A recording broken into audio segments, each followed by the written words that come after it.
Llegó el Juan Carlos de Margarita. Muy buenas tardes de nuevo de lunes. Hola, buenas tardes, Cristina. Buenas tardes. Buen lunes. Le decía a los telespectadores que una vez más temas interesantes a tratar, Juan Carlos, la economía sumergida. Y la primera pregunta yo creo que es obvia, ¿no? ¿Qué entendemos? ¿Qué se entiende por economía sumergida y cómo está en España? Bueno, la verdad es que estamos tratando un tema muy delicado, evidentemente, porque existen muchas familias que subsisten gracias a la economía sumergida, ¿no? Y entonces, bueno, pues si alguna vez hay que hacerla desaparecer, que se tendría que hacer desaparecer, tiene que ir gradualmente, no se puede hacer de la noche a la mañana. Economía sumergida realmente son las actividades económicas no declaradas y realmente existen dos tipos de economía, la economía ilegal y la economía informal. La economía ilegal son todas aquellas actividades pues, que son prostitución, tráfico de drogas, pues todas estas cuestiones pues, que no son legales y que evidentemente no están afloradas dentro de lo que es el fisco y las agencias tributarias y la tributación, porque evidentemente son negras. Pero existe la economía formal, ¿de acuerdo?, que es una economía informal, perdón, en donde de alguna forma lo que hacemos es no desgravar lo que tenemos que hacer. Hacemos deducciones que no teníamos que hacer o no presentamos los ingresos que tenemos que hacer a la delegación, a la Administración de Hacienda. Entonces, bueno, pues eso también se transforma en negro, ¿no? Si quieres ejemplos, por ejemplo, de economía sumergida, ya te hemos dicho el tráfico de drogas, por ejemplo, o bien la prostitución también, el juego ilegal es importante, el mercadear con los órganos humanos en un momento determinado o con obras de arte. Bueno, pues todas estas cuestiones, economía también, la economía digital, que muchas veces los libros, la música y las películas que se están bajando de las redes y de las redes sociales sin pagar absolutamente nada, ni de cánones ni de impuestos. Por tanto, todo eso es una economía que está ahí, que está generando de alguna forma unos ingresos a quien lo está haciendo, pero no unos ingresos para el bien común, que serían los impuestos para poder sostener el estado del bienestar que tenemos obligatoriamente. Fíjate, Cristina, si pensamos en España, los últimos datos que se tienen, que siempre son aproximados porque no deja de ser economía sumergida, como la propia palabra, que no se conoce en su totalidad, unos 270.000 millones de euros están en economía sumergida en España. Para que nos hagamos una idea, el sueldo con lo que vive España, que es el Producto Interior Bruto, el 100%, ¿de acuerdo? El 25% de ese sueldo que se gana España en un año es economía sumergida. Y no tributa... 25%. Sí, el 25%. Muy rapidito, una subpregunta. Sí. En la comparativa con el resto, bueno, no sé si del mundo, pero al menos de Europa, ¿qué porcentaje tiene el resto de Europa? El resto de Europa tiene algo menos de porcentaje. España, digamos, según vamos avanzando al sur, vamos incrementando la economía sumergida. Pero bueno, debe ser carácter también de la ciudadanía. Fíjate bien que ese 25% que estábamos hablando, si nos ponemos a pensar, es como el presupuesto de 3 años y medio de la sanidad pública española. Lo que se está evidentemente defraudando, ¿no? Es una aproximación, ¿no? Porque bueno, son estadísticas, esto lo han hecho los agentes técnicos de la Delegación de la Hacienda, ¿no? Y si vas al fraude fiscal, que es realmente lo que deja de ingresar el Estado, se estima que son unos 96.000 millones de euros al año lo que deja de ingresar el Estado. Una parte fundamental, unos 60.000 millones, lo tienes por no haber ingresado los impuestos determinantes para la Hacienda, ¿no? La agencia tributaria, la declaración de la renta o del impuesto sobre sociedades, y otras son cuotas a la seguridad social, unos 30.000 millones aproximadamente, que si se incorporaran a la seguridad social, pues sería una cantidad importante para cubrir pensiones, por ejemplo, y para muchas otras más cuestiones que hay, ¿no? Fíjate bien que las comunidades autónomas que más defraudan, en principio, pues son Cataluña, Andalucía, Comunidad Valenciana y Madrid. Castilla y León está a la sexta de 17, o sea que estamos ahí también un poco en el limbo, en el límite, mejor dicho.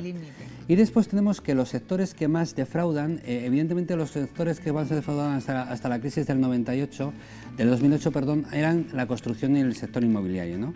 Y después lo ha ganado el comercio y la hostelería, fundamentalmente, que digamos que han sido los que a la crisis han podido solventar a través también de una cierta irregularidad, pero gracias a esa irregularidad muchas familias han vivido también, ¿no? Hay que ver un poco el ten con ten de toda esta situación, una mirada amplia, ¿no? Y mira, los efectos, y ya por acabar esta parte, los efectos que tenemos es por ejemplo, mira, la economía sumergida lo que está haciendo es que hay empresas legales que no pueden competir con las ilegales porque al no pagar impuestos lo venden más barato. Entonces, desaparecen empresas. Una Parece que no, desleal, claro. Desaparecen empresas porque no pueden competir con esa ilegalidad o esa chabacanería, vamos a llamarlo así, a la hora del pago de impuestos. También es cierto que los trabajadores, y es muy importante esto, como están en negro, pues no tienen las ayudas, las subvenciones, no cotizan para las pensiones. Claro, fíjate la problemática, Cristina, con los ERTES en la COVID. Las personas que estaban en la economía sumergida no tenían ERTES, no podían estar subvencionados ni con las ayudas públicas. Por tanto, se encontraban pues, en una situación pues, muy problemática. Muy precaria, claro. Muy precaria, evidentemente. Y después también otra cosa, ya para antes de irnos a los ciudadanos, a ver qué piensa la calle, fíjate bien que el no ingresar impuestos lo que está haciendo es que el Estado tenga menos dinero para hacer frente a todo el estado del bienestar. Y se tiene que endeudar. Y al endeudarse eso significa que hay que pagar más intereses, esos intereses minoran lo que son los ingresos del Estado, o sea, es un pequeño un bucle que hay por ahí. Efectivamente. ¿Sabes? Bueno, ¿dónde se destina ese dinero? Pues mira, ese dinero, pues evidentemente es ilegal y hay que blanquearlo. Claro. La gente que gana dinero en negro, pues de alguna forma tiene que hacerlo aflorar para poder gastarlo, ¿no? Porque si no, no se podría gastar. Bueno, pues tenemos evidentemente lo que son los paraísos fiscales, que parece que últimamente con Andorra y todas estas cosas está muy de boga, ¿no? Fíjate bien que los paraísos fiscales es un problema porque, en primer lugar, tienen secreto bancario, no dan datos, que es importante. Yo puedo residir en España, ingresar dinero, por ejemplo, en Luxemburgo, y Luxemburgo a la hora de pedir el Estado español datos para poder yo tributar no se los da, ¿no?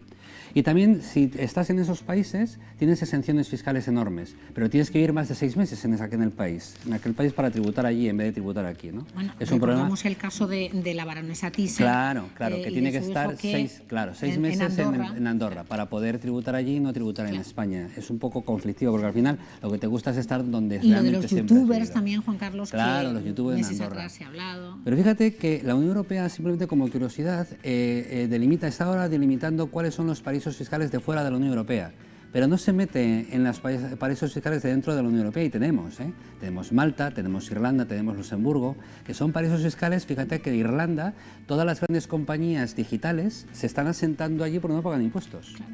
Y entonces se están pagando mínimos impuestos. Ahora que tenemos la tasa todas las tasas digitales, pues al final están todos en Irlanda. Entonces existe una competencia muy deshonesta, podríamos decir así. Sí, les hace la vista gorda en Europa. Y tiene Europa que de alguna forma reconocerlo, ¿no? Mira, tienes también, por ejemplo, el dinero negro se mete también en el tema inmobiliario. Se compran casas a un precio que se escrituran y se pagan más por ellas. O décimos de lotería. Cuando tú gana alguien un décimo de lotería, se lo da a una de estas personas, te da el dinero negro, tú lo puedes gastar porque tienes una vida más normal, y él, sin embargo, al final está blanqueando su dinero negro, ¿no? Y también, por ejemplo, las tarjetas prepago. Las tarjetas prepago que no tiene identificación de persona, ahí entra mucho punto. Y una cosa de los testaferros, fíjate, se han huido en los últimos tiempos los testaferros en un momento determinado. Los llamados hombres de paja. Los llamados hombres de paja. ¿Qué hacen? Pues muy sencillo, yo tengo dinero negro y lo que hago es repartir a mucha gente ese dinero, que lo meten en sus cuentas corrientes. Como son cantidades pequeñas, pasan inadvertidas y al final va retornando a la persona que ha generado el dinero negro. Como verás, el que hizo la ley hizo la trampa. Está muy bien, ¿eh? El que hizo la ley hizo la trampa. Bueno, nosotros no hacemos la trampa, sí les preguntamos, como siempre, en este espacio, a ustedes, ciudadanos de Castilla y León, sobre el tema de hoy. ¿Cómo solucionarían la economía sumergida? Y esto es lo que nos han dicho. Es más fácil que si todos colaboramos las cosas funcionen y haya dinero para todo, pero claro, si parte de la gente no colabora y luego además exige, pues no tiene mucha sostenibilidad todo. Mal, porque no es solidario con el resto de contribuyentes. Todos utilizamos carreteras, todos utilizamos hospitales, todos utilizamos la sanidad, entonces si no pagas tus impuestos no puedes reclamar eso. Muy mal, porque luego los que cobran en la economía sumergida se quejan de que no tienen pensiones. Pero eso es así, o pagas o no tienes nada. Sí, pues no sé, hombre, había que vigilarlo mucho. Combatirlo a la vista está que si se quiere, los medios no lo sé, pero creo que si se quisiera se podría combatir. Pero hay que empezar por lo de arriba, por las cantidades fuertes, no por las pequeñas. Eso es muy complicado. Tendría que haber un poco más de control por parte del Estado, de que no hubiera empresas que tienen a sus trabajadores en malas condiciones o sin contrato. Supongo que poner más inspección, porque no hay otra. Inspección tanto a los trabajadores como a los empresarios. Si pagáramos todos con tarjeta de crédito, yo creo que esto se arreglaba un poco, quitando un poco el efectivo. Bueno, pues esto es lo que las pautas que se les ocurren a los ciudadanos, pero el experto, ¿qué medidas se pueden tomar? Fíjate que la sensación es de aflorar el dinero porque entienden que no tiene que existir, ¿no? Porque claro, las personas normales, los normales, ¿no?, los de a pie, como se suele decir, pues evidentemente no tienen ni que ocultar absolutamente nada ni ganar tantísimo dinero para poder ocultarlo. Lo que sí que es cierto es que ellos decían el control, y es cierto. Fíjate, la agencia tributaria a nivel del Estado, después cada comunidad autónoma tiene su pequeña agencia tributaria. Tiene que haber una coordinación completa entre unas y otras porque hay unos impuestos cedidos dentro de las comunidades autónomas. El IRPF lo cobra el Estado, pero después lo distribuye. Bien, también es cierto que tiene que haber reformas fiscales para que se vayan adaptando a cada tiempo para ir encontrando y ir poniendo pegas a todas estas situaciones ilícitas, actividades ilícitas. Y también lo que es gestionar mejor. ¿Por qué? Porque hay mucha burocracia. Y en el tiempo de la burocracia y en los papeles y en los expedientes y a la hora de ver las cosas se tarda mucho tiempo en gestionar. Por tanto, yo creo que el control va por esas tres medidas, ¿no? O sea, control y más control. Sí. Y concienciación también de la ciudadanía, Sí, Juan Carlos. eso, mira, yo creo que es muy importante y ellos lo tienen, lo que han estado hablando lo tienen. Fíjate bien, porque toca tres patas. El Estado, toca a las empresas y toca a los ciudadanos. Mira, la economía sumergida, lo que está haciendo el Estado, lo decíamos al principio de la tarde, es que ingresa menos impuestos. Al ingresar menos impuestos, él tiene que cubrir el estado del bienestar, sanidad, pensiones. Como no tiene suficiente dinero, pide dinero y se endeuda. Fíjate que tenemos 1,36 billones de euros endeudados. ¿Billones con B? Billones. Estamos hablando del 120% del Producto Interior Bruto. ¿Qué significa esto? Que lo que gana España en un año, todavía, si lo pagara, todavía debe un 20% más. Pues ¿sabes? En buena medida eso se solventaría eliminando esa economía sumergida, pero es complicado. Es complejo, Gracias, sí. Juan Carlos. Muchas Nos gracias, vemos Cristina.